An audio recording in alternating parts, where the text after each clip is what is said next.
his soul, on his home, on his hand, the loved maiden,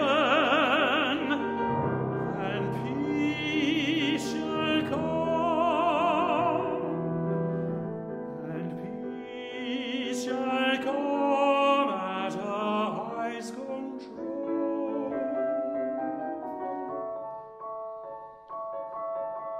In soon night's starry rest possesses with its gentle spirit these tame daughters, and bids the waves with weedy tresses embar the ocean's pavement stilly, where the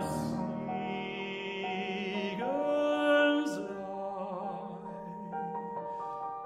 The mermaid daughters, whose eyes not born to weep, more palely did sleep than in our fields the lily,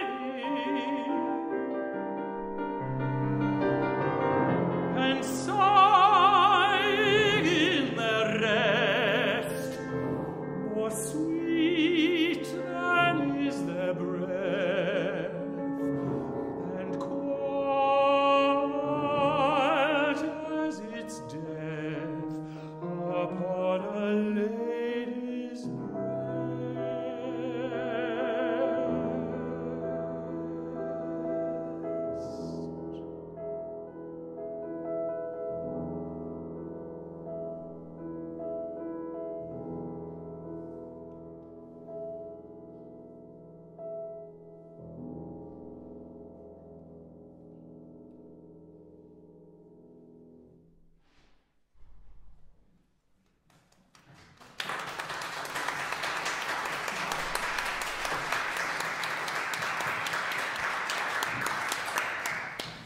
Welcome back, everyone, if you were here this morning, and welcome if you didn't attend this morning and this is the first of these sessions that you're coming to, our 4 focus sessions on women composers this weekend.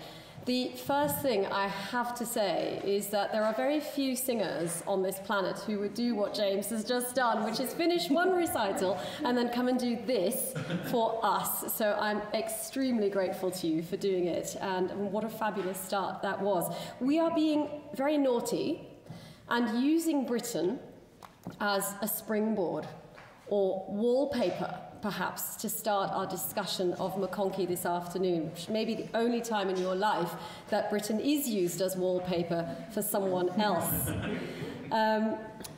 Kate is back with me again to talk about ways we relate to our biographical subjects, and as we'll discuss, there are aspects of Maconchy's life which can be elusive or hard to relate to, and I'm thinking of this particularly from the aspect of motherhood. So I'm terribly sorry if some of you are not interested in motherhood at all, but it was a big feature of Maconchy's life, and it's difficult to talk about her meaningfully without embracing all of that life. We're also going to talk about the problems of musical modernism. I would love to know how many of you really find, for example, Britain's songs easy to listen to, or pleasant, or beautiful, or appealing, the kinds of words that we tend to throw out in our discussions of song. With modernism, the categories shift. And if you then add gender into the mix, they become even more complicated. So we're going to try and tease out that issue a little bit with respect to 2 of the songs that she wrote in Memoriam Yeats, which are not recorded to my knowledge. So this is an interesting step for us as musicians as well. But first, I will do the same thing as I did this morning, which is to give a whistle-stop tour through her long and very successful life. Maconchy was born in Ireland. She spoke Irish until she was 9.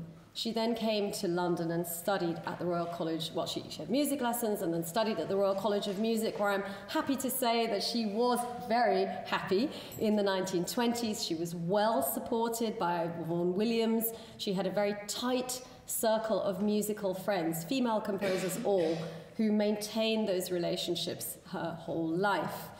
She had obstacles, of course, at the college, for example, being denied a scholarship. This is a very famous quote, so I apologize to anyone who already knows this story, where she was told that she couldn't have the money because she would just get married and not write another note, which is outrageous from one perspective and perfectly sensible from another. Isn't it? If we are really honest with ourselves, and I am someone who probably, like James, has sat on scholarship panels and evaluated people and thought, is this money going to be well spent? Will this person fulfill their potential? And of course, if one sees a young woman in the 1920s, a very beautiful young woman, I must add, she's probably going to get married and have children, which at that time spelled, for most, the end of a career, or at least such a lengthy pause that when you return to that artistic activity, you are essentially a different person. So I like to look at that comment with perhaps a little bit more sympathy than it's usually accorded. But in any case, she did go from success to success. She won the famous Octavia Traveling Scholarship, which was a scholarship that various of her colleagues won. The advice she received was to go to Vienna, because everything musical, important that was musical, was happening in Vienna. But even then, and this is a thing for which I admire her more than I can say, she knew her own mind and she went to Prague instead, which I think, again, having worked with many young students, you expect your advice to be taken as an academic supervisor, do you not, Kate? No, I'm well past that. Oh, right, I see. Right, when I give advice. Upon a time. But I think what strength of mind it must have taken at that time for this young woman who had never left the British Isles, really, and never gone further afield, to make that independent artistic decision. It was the best thing she could have done. She had success after success in Eastern Europe, the premiere of her piano concerto. She came back to England with her reputation transformed. She got married. A week later, she had a proms premiere. This was in August, and it was a glorious time for her. And then disaster struck. And no, it wasn't that she had children. It was that she got tuberculosis, which at the time was a killer disease. Now, it could be managed by the 20th century, and that's precisely what she did. She moved to the Kentish countryside, actually not far from where I live now, and I couldn't believe this when I read this several times because I thought, surely not. They lived in a garden shed with 2 beds on a revolving base, and they took hot water bottles to bed in the winter so that she could be outdoors all the time as a means of curing her tuberculosis. And absurd as though that sounds, it succeeded. And her health stabilized enough for her to live another 40 or 50 years without trouble. So there's a tip in case you're feeling under the weather. Move into your rotating garden shed and all will be well. However, less flippantly, moving out of London to this day is something with which musicians really struggle. It is a conversation I've had with countless of my students as they come to the end of their studies in London. It is an unaffordable city. I know we're sitting in another unaffordable city, but London is an unaffordable city, and students have to make very difficult decisions about gains and losses. Maconchy was very clear in her mind that moving out of London was bad for her career. Many, many conversations took place. Musicians operate through their networks. There are many unofficial channels of getting things done, and she was out of the loop. And that was something that she regretted for many years. When the war came, it got still worse because she was evacuated into the deep countryside with 2 young children by then, and the entire day was spent just making life run. Reading her letters from her time is exhausting, because it's an endless, unrelenting round of chores. Heating, washing, cooking, growing things to eat. This was life in the 1940s. When the war ended and there would have been a possibility for a transformation, they again did not move back to London. They moved into Essex. So again, they were out of the centre. Playing our alternative history game again, I do wonder how different her career would have been had she managed to stay in London in proximity to the BBC, which was an extremely powerful organ for disseminating musical culture, but it was also a very masculine organisation at the time. It was difficult to get past the producers. Those of us who do BBC work now have no such trouble today. But at the time, she would not have had those conversations directly. Nevertheless, she composed and composed, almost like a compulsion. I really recommend to you, if you have some time, to read her published correspondence with her contemporary Grace Williams, another very fine and interesting composer whose music is just becoming better known. Because apart from all of the insights into British musical life, you get the sense of what it is like to be a composer day by day while living a normal life alongside, just keeping the machine, the wheel of life, turning. And I really admire their utter tenacity, their lack of self-pity. There are moments of frustration where they say, people aren't listening to our work, people aren't willing to rehearse it properly. I don't know if there are any composers in the room, but lack of rehearsal is the bane of living composers' lives. You just do not know what they're going to do to your score if you don't know how much rehearsal you're going to have. So there are these laments as well between them. They don't talk about gender bias, which I think is a very interesting thing and very different perhaps from the sorts of conversations that we're used to having now, where perhaps we are in a permanent state of rage and it doesn't help to be in a permanent state of rage. They were absolutely accepting of the circumstances which surrounded them and just kept going. So Maconchy is a prolific composer. She is an excellent mother, a sterling mother who bakes birthday cakes and posts them at boarding school, and seems to be completely unruffled by the demands of this. Now, when Kate and I were talking about preparing this session, we both did a bit of an eye roll when we heard about this. And I wanted to hand over to you now to think about if one were writing a life of Maconchy, and I must interrupt myself to say, shamefully, there is no biography of Maconchy written. So if anyone has time on their hands, she would make a great project because the documentation is all there. But what would you start with if you were writing the life of Maconchy that we need? How would you relate? Gosh, what would I start with? Well, I think what you said, that the key word is relate. So when you're writing the life of somebody, you have to have a deep identification with them, but sometimes that can be too close. You know, there are biographers. The biography of Henry James was written by someone who was so obsessed with Henry James that he slept in his deathbed in order to get in the zone, sort of feel what James felt when he died. And there are people who've dressed up as their subjects. I mean, extraordinary people. I think sometimes the identification can be too close. So what's really interesting for me, we get terribly impassioned on the subject of mothers being held back and having to struggle with the school run and professional life and having to look like you're not juggling 1,000 things when you really are.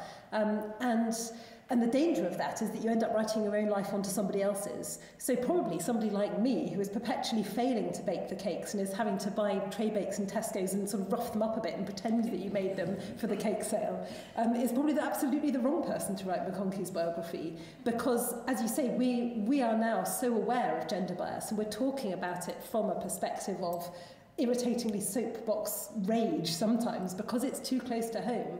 The glass ceiling is something we're very aware of, whereas actually at the time, that isn't necessarily how Maconchy saw her own life. She writes very unself-consciously in these wonderful, wonderful letters. I must stop copying out this clarinet part now because I need to go and pick the raspberries.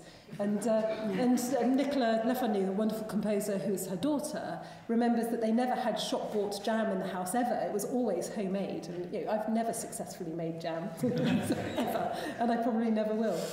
So I think the danger is that we read our 21st century sensibilities and the frustrations that we see in a life like that onto perhaps a different time.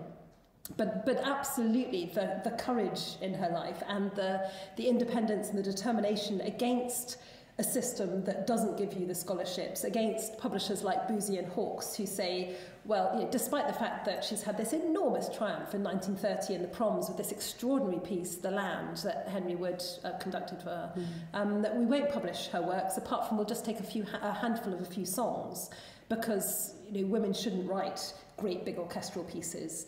And the courage I think we find in her music, that would be my point, I think, that the identification and the emotion that we might read into this life, we find in the music. And in her music, we don't find huge sentiment and gushing fluidity and all the things that are associated with being feminine and womanly and motherly, perhaps. We find angularity and anger and hard, uncompromising modernism. And that's really exciting because it is a disjunct. One minute you're stirring the jam, and another minute you're writing an inaccessible, fierce string quartet. And maybe you're doing both at the same time. But perhaps you are. Perhaps you've got jam on your hands and it's burnt, and that's why you're furious. Yeah, I mean, who knows? But there's something extraordinary about that, and that, I think, for me, would be the way into thinking about this life. And to interrogate why I use the word angry. Her music is uncompromising, and it's not easy listening, and it's all the better for it. But I wonder also whether I would use the word angry, say, about Britain's music. I mean, James is brilliantly in Peter Grimes at the moment. There's an angry opera and a half. There's an enormous mob scene, but we don't call it angry.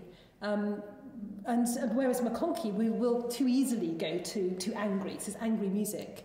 And I wonder if it is the same kind of problem women are very often accused of being shrill.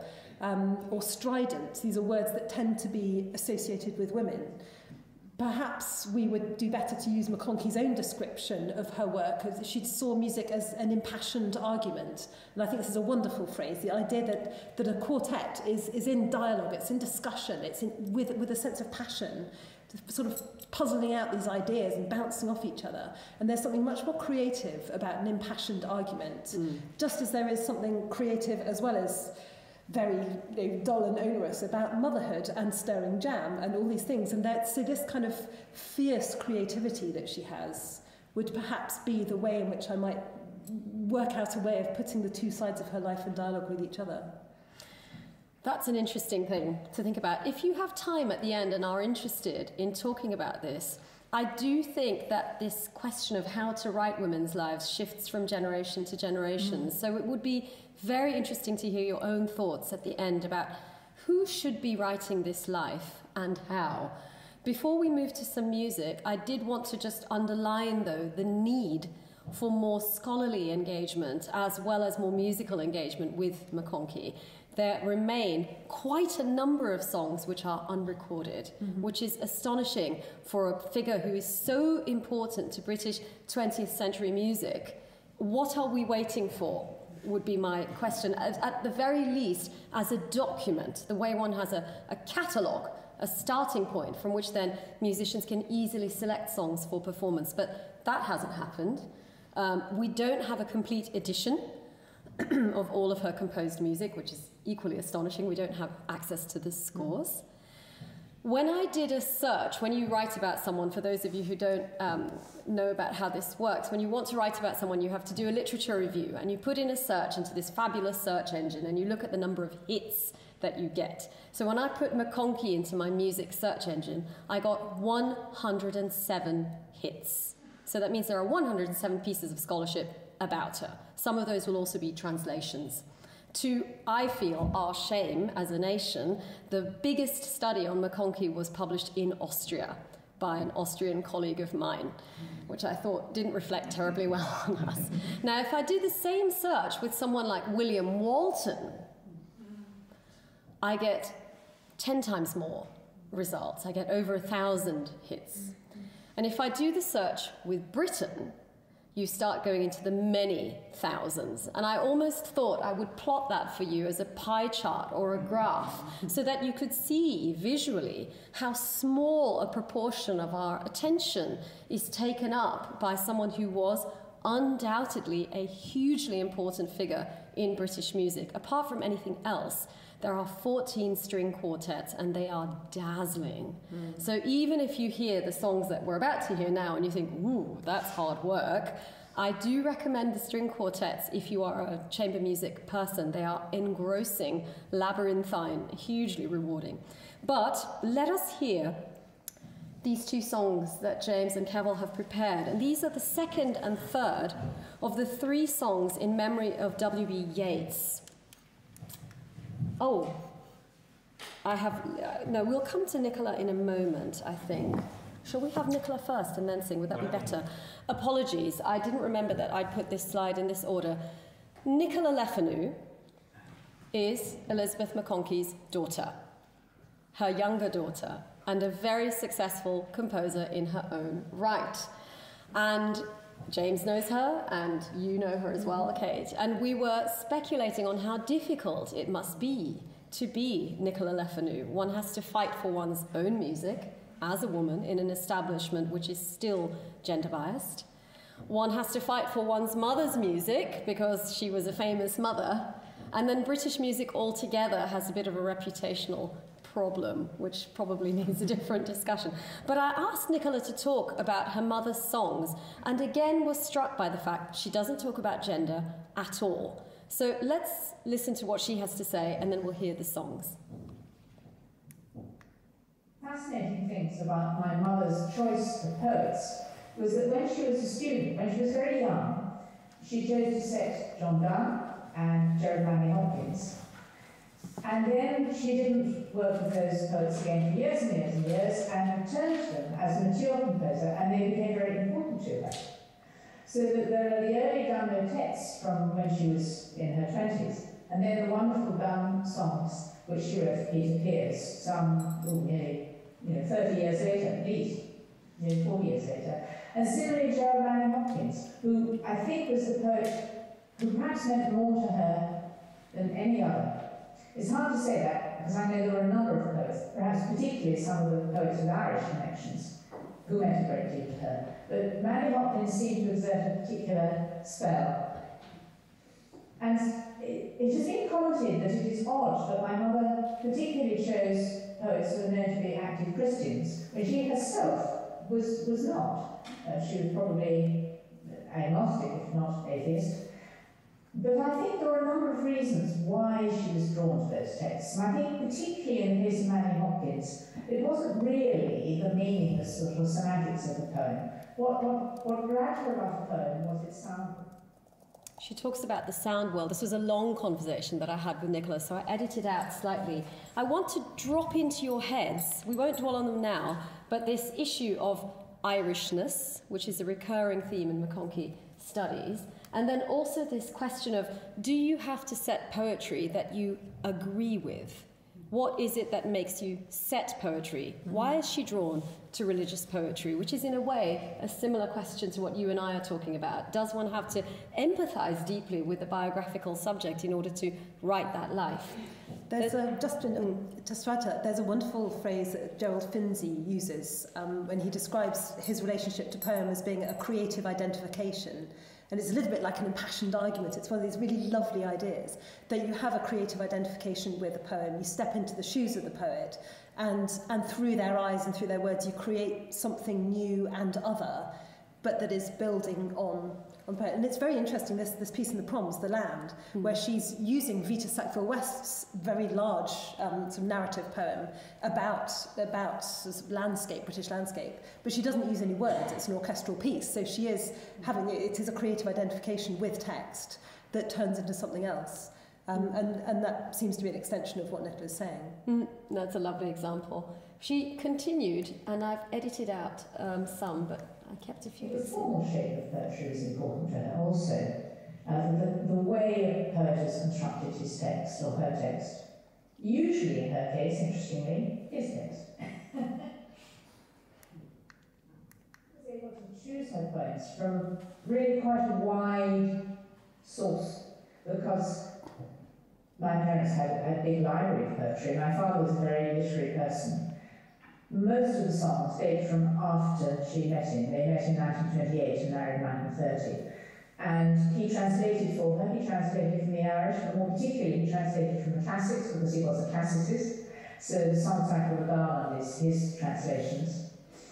And I think they enjoyed exploring poetry together.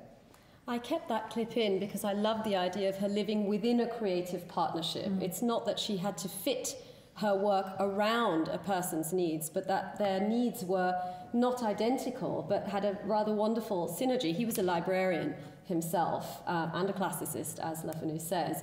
So there is a lovely dovetailing without a competing or tussling for the same space or attention. And I wonder, again, what it would have been like had he been a composer too. There tends to be a kind of natural selection, doesn't there? When a lady in the audience was talking to us about this just now, that there are so many women composers who are held back by the men in their lives, whether it's their father or their husband. And in Elizabeth's case, she was supported by her husband, despite the fact that she still had the lion's share of the domestic chores to do. But in terms of just spiritual support and the translations and the encouragement, she did have that, and perhaps we would have had a lot less of her had she not. It's an interesting one. I think we'll come back to that a bit later, because now we really must let you hear these two songs. Please sing to us. Yes, right. And this is the first one, but you can do them back to back. Yeah, okay. Great. Just one point. The John Donne ones that they were talking about, I have recorded them. Yes! Yay! And they're wonderful. They're awfully hard, but they're very, very, very good pieces. Yeah, so two songs from her set in memory of William Butler Yeats. The first one by Auden, the poem's here, and the second poem is by McNeice. I dare say you'll put that up when it comes round. There's a fascinating YouTube video of McNeice reading the second poem, and he reads it. It's a sort of, you'll see the poem is very unusual, and he reads it in an incredibly deadpan way.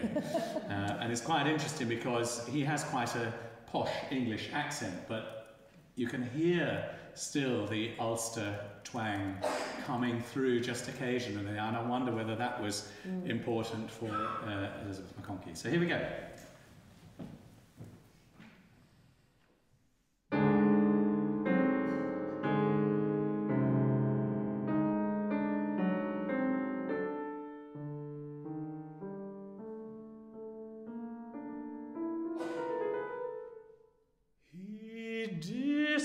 Disappeared in the dead of winter. The brooks were frozen, the airports almost deserted, and snow disfigured the public statues. The mercury sank in the month of the dying, dying, dying day. Oh, all the instruments agree. The day of his death was a dark, cold day.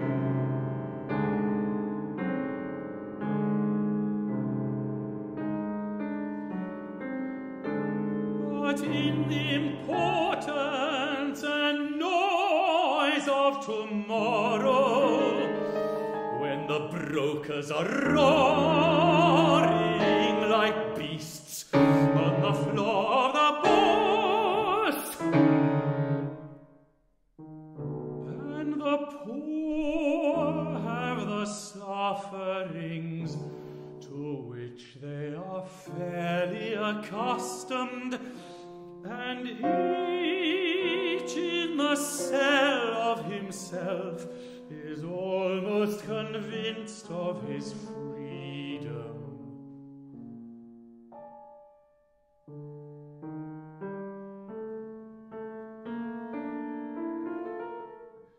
A few thousand will think of this day as one thinks of a day when one did something slightly unusual.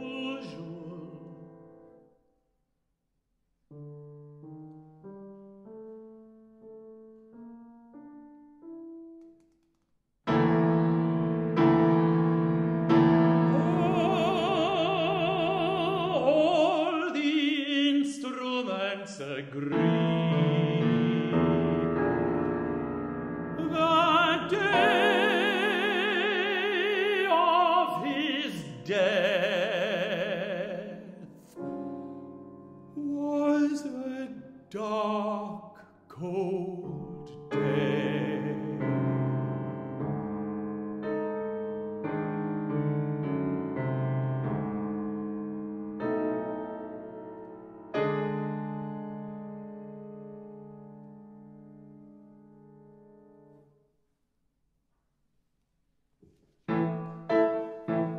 It's no go the merry-go-round, it's no go the rickshaw. All we want is a limousine and a ticket for the peep show. Their knickers are made of crepe de chine, their shoes are made of python, their hose are lined with tiger rugs, and their oars with heads of bison. It's no go the yogi man, it's no go Blavatsky. All we want is a bank balance and a bit of skirt in a taxi. It's no go the gossip column, it's no go the Katie. All we want is a mother's help and a sugar stick for the baby. It's no go the herring board, it's no go the Bible. All we want is a packet of fags when our hands are idle. Sit on your ass for 50 years and hang your hat on a pension. It's no go, my honey love, it's no go, my puppet. Work your hands from day to day, the wind will blow the profit. The glass is falling hour by hour, the glass will fall forever. But if you break the bloody glass, you won't hold up the weather.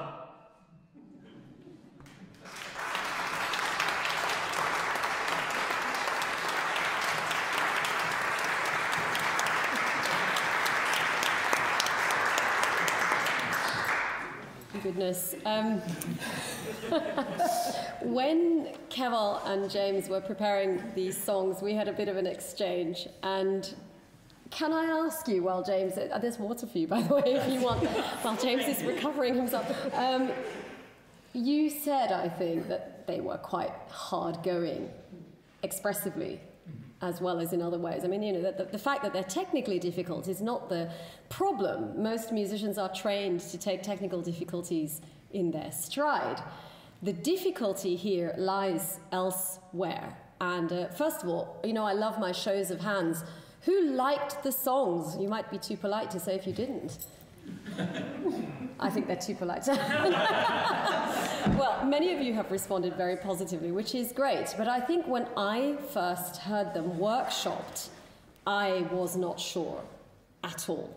Maconchy is a very protean composer as well, so she reinvented herself stylistically decade after decade, and the temptation was strong in me to pick something from the 1920s, from early in her life. It's so much more beautiful. And I thought, I'm trying to persuade this audience of this music.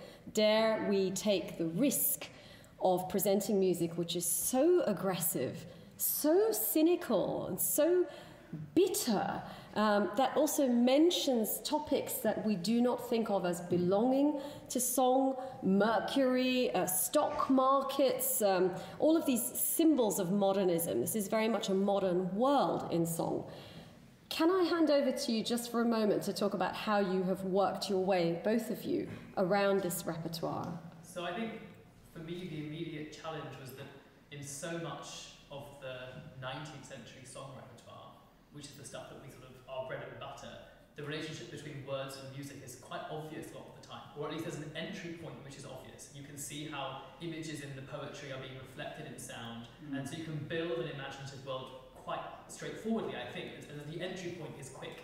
With this, I felt at first that the relationship between text and music wasn't obvious, and then there's a barrier because I thought, well, I don't feel like she's necessarily depicting things from the text, and yet I do feel when we first rehearsed that suddenly the text was being set very effectively, but I wasn't sure what the role of the piano was in relation to the text. And then when we were speaking, you were mentioning a lot of these kind of cultural symbols or aspects of the world in which she was composing, and it started to strike me that this is someone who's writing very sophisticated music because she's drawing on a huge wealth of like sonic influences that aren't just being drawn from the poem at source. It's the whole world which is around that poem and the whole world around her ideas.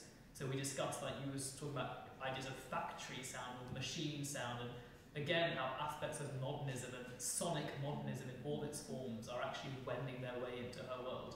It's actually very rich. I think it's very dense writing now, but I didn't give it the credit that it was due when I first played through it. I found it, because it wasn't easy, I was sort of annoyed.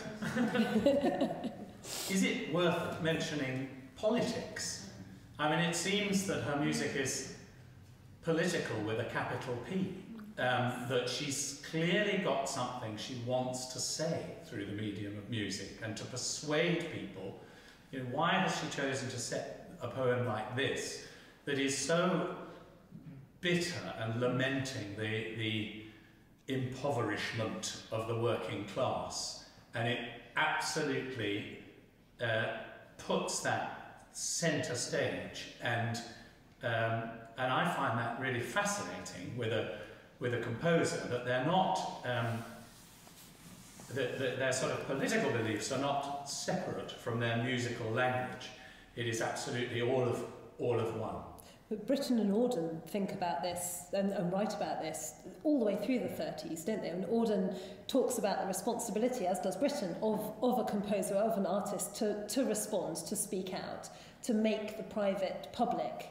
And this last song to me sounds like Britten's cabaret song. Yeah. And there is no difference. And what's interesting, you say it's annoying to have to work your way through difficult music, because perhaps Maconchy to us hasn't earned the right for us to take up our time in the way that Britten has. We wouldn't be annoyed by Britten, right, because it's difficult stuff. We assume it's worth the effort. Exactly, and it's just as angular, it's just as political, it's just as angry, it beats you over the head in the same way. And yet it's Britain, so that's all right. And what I find fascinating about that is that hasn't always been the case. So for many years I taught a big undergraduate paper at Cambridge on Britain, words and music, and I assumed, rightly, that all undergraduates would be fascinated by Britain, and they were. It was a huge course. But my co-lecturer was of a different generation. He was quite a bit older than me, and he was saying, when he was at university in the 70s and 80s, Britain was nowhere, and it was not cool to like Britain. He was in the same kind of genre, place as Maconchy is now. That these things go in waves, really very, very short waves, 20 years, 30 years. Frank Bridge was nowhere 20, 30 years ago. Now he's really quite trendy. And it is almost like fashion, that what the people we see as demanding of our time and as worthy of our hard work changes by generation and even within a generation. But I think it's really important that we as musicians don't wait for the trend to be established before we seek our interest in something. So, exactly. Britain's reception history has changed. We are conditioned to believe that the music is worthy, and so when we encounter challenges, we strive through them. And the challenges in this music, thanks to the work we've done together with Natasha as well in recent days, we've been able to like get really quickly through, and it really emphasises how important events such as this are, and artistically how important it is that we're always working with material that isn't already trendy. Because what we were talking about at the end of the morning session was that when we first play a Britain song, we probably heard it 100 times first. Yeah. So it's actually the 101st time we're encountering it when we first play it. When I played this through for the first time, it was the first time, and we're only on like what, the 10th time now. So it takes time to build a relationship, and I think we have to acknowledge that the relationships we have with more established composers have come about because we've had more time with them. It's not that it's Schubert's easier, it's that we've been conditioned over a long time to think that it's appealing. It's not just the time that we invest, but it's the time that we invest with you, I think. It's not just that repertoires are made by musicians in their determination, but that repertoires are made by communities assimilating music over time. The other thing is, I can't overstate the importance of discussion. When they were rehearsing, and I was privileged enough to eavesdrop and be able to talk about it, I had 100 more ideas about the music, listening to them rehearse, than when I had sat at home on my own at the piano or staring at the score. And it's such a strong point to remember that most of the music that we know and love is established in groups of people and not through solitary work. So that sort of gives me courage in a way to persist with these things, because when I first heard those two songs, I just thought, dare I do this to this audience of whom I'm very fond, and now I don't regret it at all. And there's one other point with this poetry in particular, and I can only say this to this British audience, this English audience perhaps. We have a very special relationship with poetry of the 20th century. It is a golden age for English language poetry. Many of us will have learned these verses in one context or the other. The act of setting is an act of violation, and that has to be embraced. You will perhaps hear this more strongly later. There's an old favourite poem of mine with which we are going to finish this session, and I wonder how many of you will think, I can't believe she's done that to it. We own the poems that we love, and this is a different process from listening to, say, German song, where unless you are a native German speaker, you don't have that proprietorial relationship with the poetry, and it's not of your generation. Poetry which is written in your lifetime has a different place in your heart. So I suppose I'm just listing barriers here to Maconchy to encourage you to climb over each one, because expressively it is worth it. It is incredibly cathartic music. And I wanted, sorry if I may, just to jump back to right at the beginning.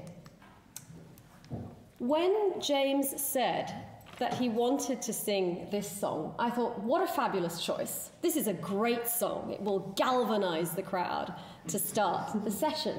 I then did the thing which I usually do, which is read the poem an obsessive number of times, and then wondered what Beddoes is actually saying about women in this poem, and how poorly Maconchy fits the kind of women he is tracing. If we are looking to women for consolation, calm, respite, sighing, sweetness, quietness, then clearly Maconchy is not the person to go to. It's rather a nice way of starting the session. I think that, if we're going to think about the disjunct between life and work, it's rather fun. We have a disjunct within our own programme. Well, it was a gift from James, really, because I just thought I don't have to search very hard to find poems which present femininity in terms like this. That, man's having a hard day, he's wild with passion, he has a good shout, but then there is a feminine into which he can retreat. The seagulls, the mermaid daughters, palely lidded, all of these words come out which soothe and lull. And Maconchy's poetic choice and musical language is the antithesis of that, and I embrace her for it and salute her for it. What I would like to do now is to hear those three those two of the three songs again? Would that be a helpful thing, just as we did this morning? And the other thing I wanted to offer you was the chance to have perhaps James or me, depending on what you want, read the poems out first. Would that be a useful thing? These are complex poems. Perhaps you would then. Yeah, I don't mind at all. It's interesting you're talking about modernism, and one thing that strikes me very much about Maconchy's setting of these poems, that she's clearly very interested in rhythm and in poetic rhythm. And actually, if you read the poem, the rhythmic impulse that comes naturally from a reading is almost always directly reflected in what Maconchy has done in her setting. The delineation of the pitches is sometimes angular and awkward, but the rhythmic strength is very much set in the poem, I think. Yes, I don't mind reading it at all. He disappeared in the dead of winter. The brooks were frozen, the airports almost deserted, and snow disfigured the public statues. The mercury sank in the mouth of the dying day. Oh, all the instruments agree the day of his death was a dark, cold day. But in the importance and noise of tomorrow, when the brokers are roaring like beasts on the floor of the bourse, and the poor have the sufferings to which they are fairly accustomed, and each in the cell of himself is almost convinced of his freedom, a few thousand will think of this day as one thinks of a day when one did something slightly unusual. Oh, all the instruments agree. The day of his death was a dark, cold day.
In the importance and noise of tomorrow, when the brokers are roaring like beasts on the floor of the bourse,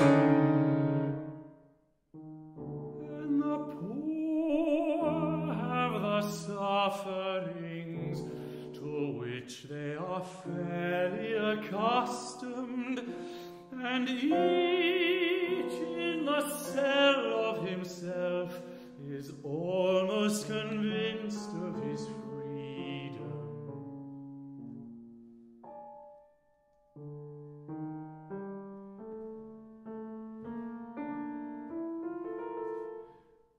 A few thousand will think of this day as one thinks of a day when one did something slightly unusual.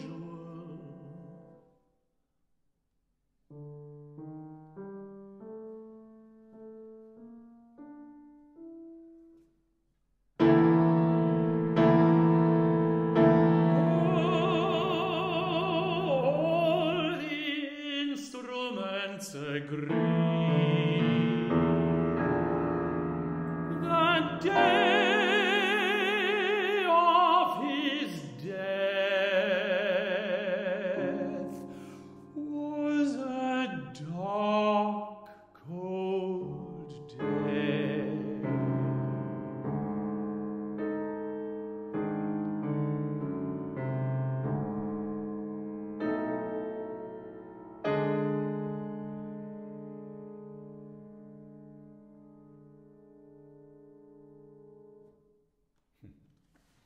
It's so striking, isn't it, that as one gets to know the music, the beauty of the line becomes so apparent.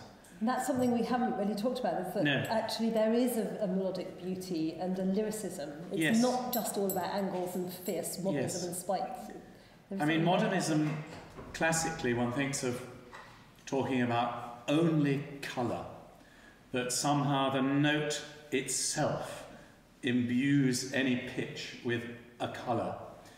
And I feel that she's combining that sense with an incredibly lyrical voice that allows us to and it's funny when you learn this the first time you go through it, you know, a few thousand will think of this day as one thinks of a day when one did something slightly unusual, and you think, how on earth can I learn these notes?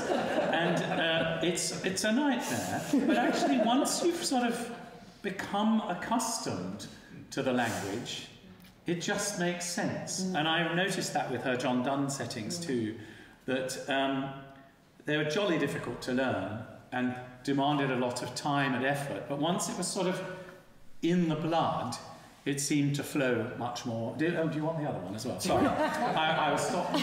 What we can do also, because we do have 2 more songs that we'd like you to hear, so we can leave this Let's and leave turn this to one, our 'cause I think closing thoughts. This one, again, is so striking that the poem, you know, it's no go the merry-go-round, it's no go. That's exactly how she sets it. It's no go the merry-go-round, it's no go the rickshaw. All we want is a limousine and a ticket for the peep show. It's absolutely the same rhythm. Wonderful.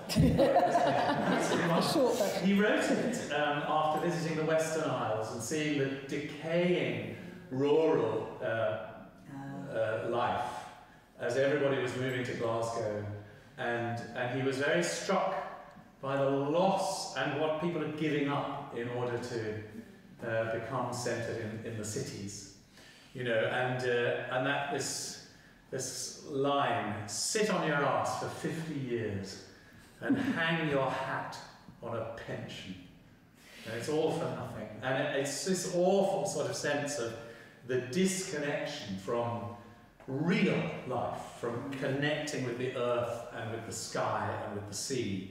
And all of a sudden, the machines and money become the only thing that matter. And it's very... Anyway, sorry. Yes, I'm in danger of whispering. No, you're not. Because I would again love to be able to read your minds collectively to find out how many of you feel that this is shockingly familiar as a set of thoughts. Most of us turn to song in order to flee into the past. It's always a rose-tinted past. You know, we tend to ignore the problems of the past because we weren't there. I mean, certainly if you spend most of your life in the 19th century, as I do, it's fine. I can make any kind of 19th century I choose. But the 20th century is, for most of us, our century, in fact. And the problems that are being bewailed here feel to me as present in 2022 as they were 70 years ago. So lots of people, when they talk about repertoire we should be performing, they talk about relevance. and this is a word that tends to get people's backs up a little bit.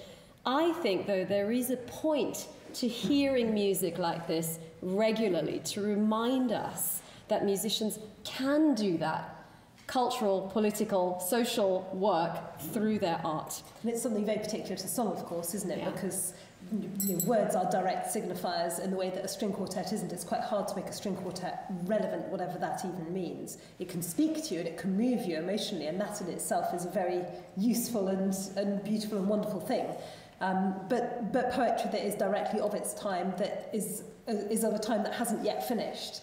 That sense of losing touch with what actually grounds us, and the consequences of greed and industrialisation and mechanisation, that are all things that we're dealing with continually. Climate change is, but that is only possible in song. It's something, and opera, of course, but it's a very specific sort of linked genre.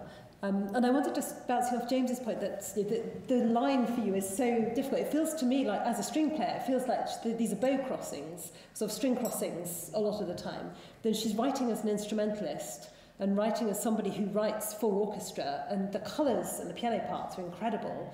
But she isn't necessarily writing in a grateful way for the voice, is she, at all? No. It feels like you could be a violin. It could be kind of all over the place. And that in itself is quite interesting. It makes you instrument, and it's a different set of opportunities and challenges. But it perhaps is a feature of her work. Whereas Britain, of course, is living with peers, and he's thinking absolutely in a vocal way when he's writing his songs. But not necessarily easier to sing. No. But the melismas and yeah. I think you're right, that the angularity of Maconchy's vocal line is very striking. It's and in fact, I mean, I don't know a huge amount of her work, but the Dunn settings are similarly like this, that they're up and down all the time, and it's a very particular aspect of her style, I think, that she wants to do that. And it's very interesting. Yeah, she sort of traces out a craggy landscape for us, doesn't she, to climb and fall down. I want to finish, really, with thoughts of Nicola Le Fanu. We're going to hear one more Britain song, and then a setting of Le Fanu, not least because I think she has done such gracious and determined work in her mother's service. And I suspect that many years ago, would have said, hang on, I'm a composer too. Can you stop asking me about my mother? But she is far too nice to do things like that, and a fabulous composer in her own right, which made me think about the importance of relationships in Maconchy's life, that although she was someone who wrote what we might call quite a solitary kind of music, quite an inward-directed music, her life is shot through with rewarding and lasting relationships, a wonderful marriage, a close relationship to her two daughters, which I think is quite a precious thing. Wonderful friendships, and again, I recommend to you the letters with Grace Williams, warm, supportive friendships. So these last two songs really are about relationships of different kinds. We've got Wagtail and Baby, which I think will be familiar to some of you. And then we will finish with probably one of my favourite poems, which I suspect that many of you will know. So I shall watch your lips moving as James sings. But we will start with the Britain. And before we finish, I really must thank again both Kate and our fabulous musicians today. But we will give you proper applause at the end of your performance.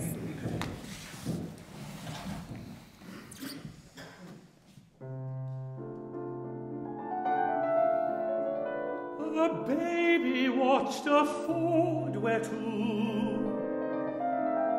a wagtail came for drinking. A blaring bull went wading through. The wagtail showed no shrinking.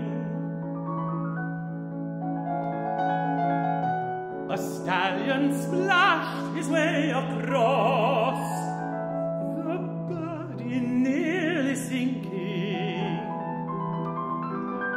He gave his plumes a twitch and toss, and held his own unblinking. Next saw the baby round the spot, a mongrel slowly slinking. The wagtail gazed, but faltered not in dip and sip and prinking.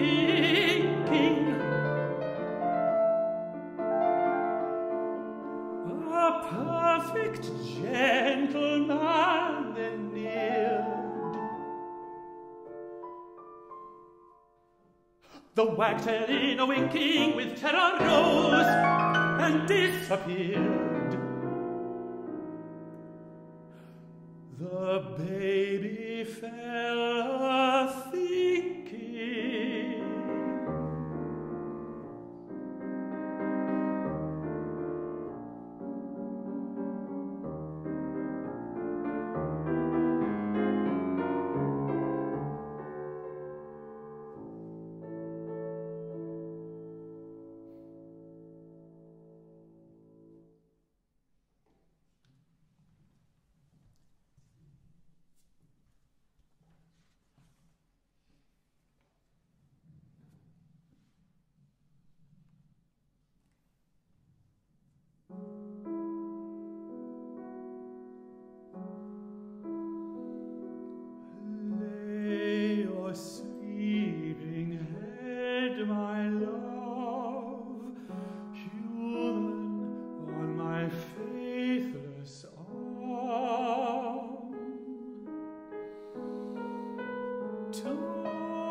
Stroke of midnight pass like vibrating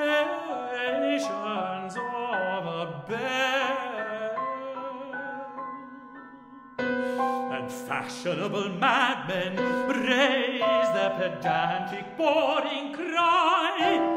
Every farthing of the cost, all the dreaded cards foretell, shall be paid. But from this night, not a whisper, not a thought, not a kiss, nor look be lost.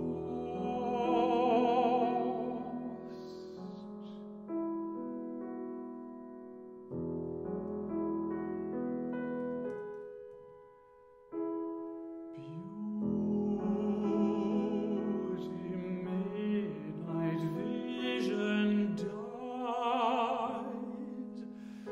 Let the winds of dawn that blow softly round your dreaming head, such a day of sweetness sure, I and knocking heart may bless, find the mortal world enough.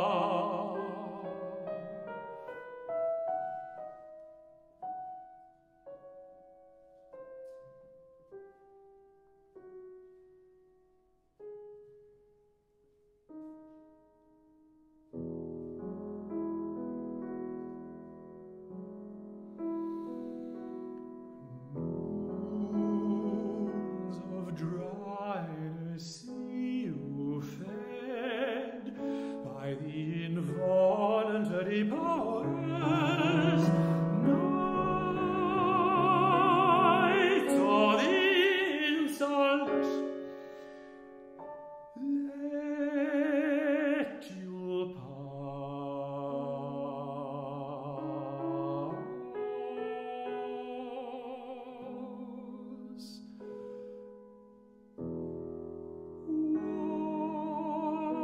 Watched by every human love.